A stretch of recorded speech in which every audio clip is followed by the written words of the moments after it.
Bismillahirrahmanirrahim. Assalamualaikum warahmatullahi wabarakatuh. Kali ini kita akan membahas tentang konsep reaksi oksidasi berdasarkan perubahan bilangan oksidasi. Adapun tujuan pembelajaran kali ini yaitu siswa mampu menentukan bilangan oksidasi suatu atom atau senyawa. Berikut terdapat latihan mandiri. Latihan ini harus kalian kerjakan. Untuk bisa mengerjakan latihan mandiri, mari kita saksikan video berikut. Para ilmuwan telah menciptakan suatu metode untuk menentukan oksidator dan reduktor dalam suatu reaksi redoks, yaitu menggunakan konsep bilangan oksidasi. Bilangan oksidasi suatu unsur menggambarkan kemampuan unsur tersebut berikatan dan menunjukkan bagaimana peranan elektron dalam suatu senyawa. Untuk memahaminya, berikut akan diuraikan cara menentukan bilangan oksidasi dan penggunaan bilangan oksidasi pada reaksi redoks. Sebelumnya, pengertian dari reaksi oksidasi itu merupakan peristiwa kenaikan bilangan oksidasi suatu unsur. Kemudian, reaksi reduksi itu adalah peristiwa penurunan bilangan oksidasi suatu unsur.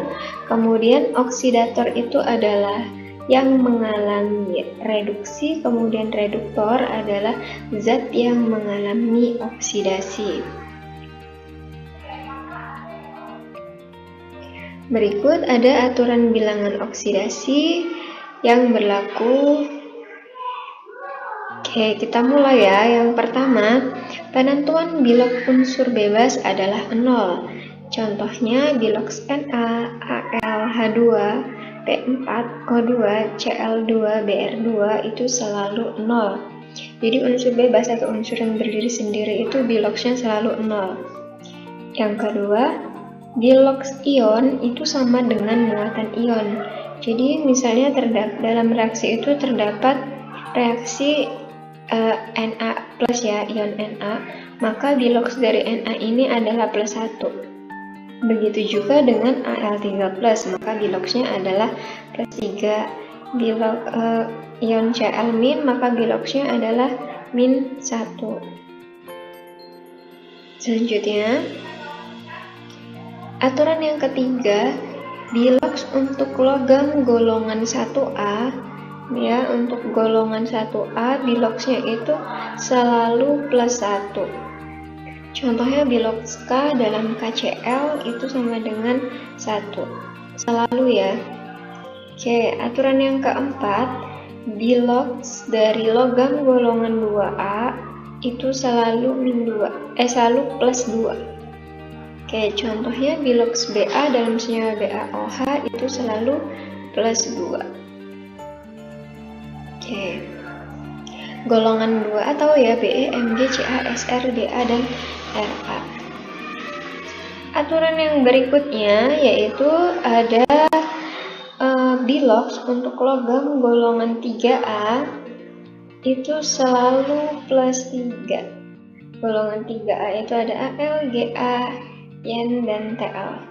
Jadi Al, contohnya biloks Al dalam senyawa Al2SO4 3 kali itu selalu plus 3.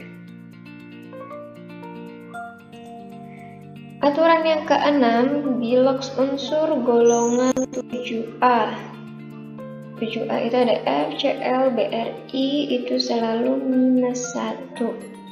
Contohnya biloks Cl dalam senyawa AlCl3, maka biloks dari Cl di sini adalah min 1. Mudah ya, paham kan?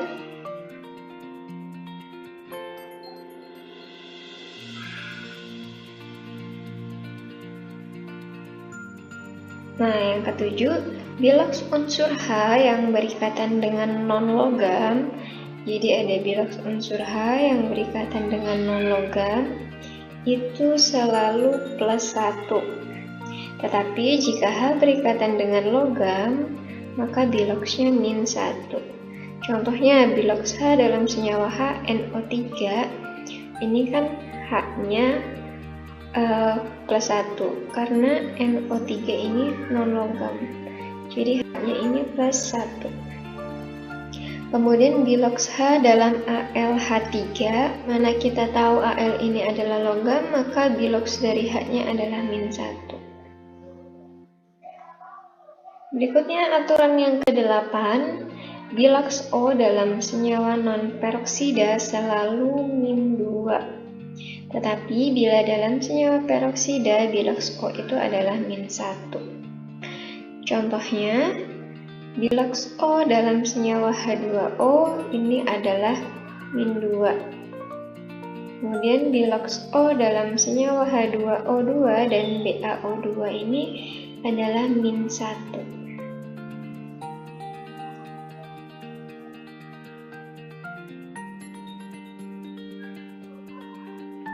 Aturan yang ke-9, jumlah bilok unsur-unsur yang membentuk senyawa sama dengan 0. Jadi, biloks unsur yang membentuk senyawa ini harus 0. Jumlah bilangan biloks Na dan Cl adalah 0. Jadi, misalnya ada senyawa NaCl. Jadi, biloks Na ditambah dengan biloks Cl itu jumlahnya harus 0. Gitu. Jadi, kalau Na itu +1, Cl itu -1, jika dijumlahkan maka biloksnya ada 0, +1, -1.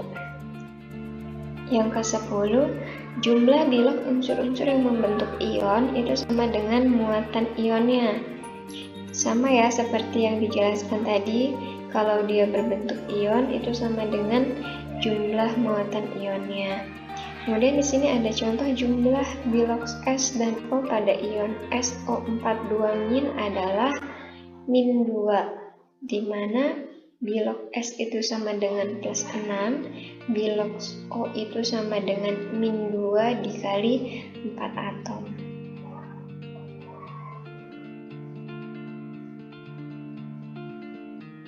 Contohnya, berapa bilangan oksidasi S dalam senyawa H2SO3? Kita diminta untuk mencari bilangan oksidasi yang S ya. Cara menentukannya sebagai berikut. Kita tahu biloks H itu sama dengan +1, kemudian biloks O itu selalu -2. Nah, kita tahu juga bahwa biloks senyawa itu harus sama dengan 0, di mana bilok kation ditambah dengan bilok anion itu harus sama dengan 0. Maka 2 dikali bilok H ditambah bilok S ditambah 3 dikali biloks O. Kita masukkan 2 dikali 1 ini biloknya H, kemudian bilok S yang kita cari, ditambah dengan 3 dikali biloksnya O sama dengan 0. Maka 2 ditambah bilok X min 2 ditambah bilok S min 6 sama dengan 0. Bilok S sama dengan 6 dikurang 2 yaitu 4. Jadi bilangan oksidasi S dalam H2SO3 adalah 4. Oke, ini ya, jadi kationnya kan berarti H2, anionnya itu SO3, di mana biloks kation ditambah bilok kation itu harus sama dengan 0. Oke, thank you. Don't forget to subscribe, like, comment, and share video ini. Saya akhiri. Wassalamualaikum warahmatullahi wabarakatuh.